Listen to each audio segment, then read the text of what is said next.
ಬೆಂಗಳೂರಿನ DRDO ಅಧೀನದ gas turbine ಸಂಶೋಧನಾ ಸಂಸ್ಥೆಗೆ ರಕ್ಷಣಾ ಸಚಿವ ರಾಜನಾಥ್ ಸಿಂಗ್ ಭೇಟಿ ನೀಡಿದ್ರು. ಪ್ರಗತಿಯಲ್ಲಿರುವ ದೇಶೀಯ ಮಿಲಿಟರಿ ಗ್ಯಾಸ್ ಟರ್ಬೈನ್ ಇಂಜಿನ್ ಅಭಿವೃದ್ಧಿ ಯೋಜನೆಗಳ ಸ್ಥಿತಿಗತಿಗಳನ್ನು ಪರಾಮರ್ಶಿಸಿದ್ದಾರೆ.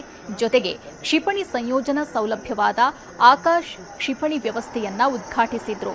3ನೇ ಮತ್ತು 4ನೇ ರೆಜಿಮೆಂಟ್ಗಳ ಸಂಯೋಜಿತ ಸಮರ ವ್ಯವಸ್ಥೆಗಳಿಗೆ ಚಾಲನೆ ನೀಡಿದ್ರು.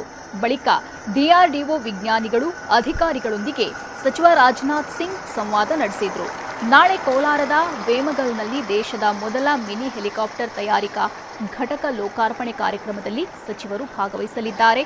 ಪ್ರಧಾನಿ ನರೇಂದ್ರ ಮೋದಿ ಹಾಗೂ ಫ್ರಾನ್ಸ್ ಪ್ರಧಾನಿ ಎಮ್ಯಾನ್ಯುಯಲ್ ಮ್ಯಾಕ್ರಾನ್ ಅವರಿಂದ ವರ್ಚುವಲ್ ಮೂಲಕ ಹೆಲಿಕಾಪ್ಟರ್ ಘಟಕಕ್ಕೆ ವರ್ಚುವಲ್ ಚಾಲನೆ ಸಿಗಲಿದೆ.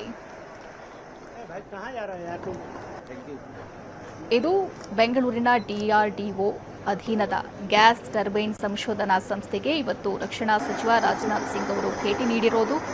ಪ್ರಗತಿಯಲ್ಲಿರುವಂತಹ ದೇಶೀಯ ಮಿಲಿಟರಿ ಗ್ಯಾಸ್ ಟರ್ಬೈನ್ ಇಂಜಿನ್ ಅಭಿವೃದ್ಧಿ ಯೋಜನೆಗಳ ಸ್ಥಿತಿಗತಿಗಳನ್ನು ಈ ವೇಳೆ ಪರಾಮರ್ಶಿಸಿದ್ದಾರೆ.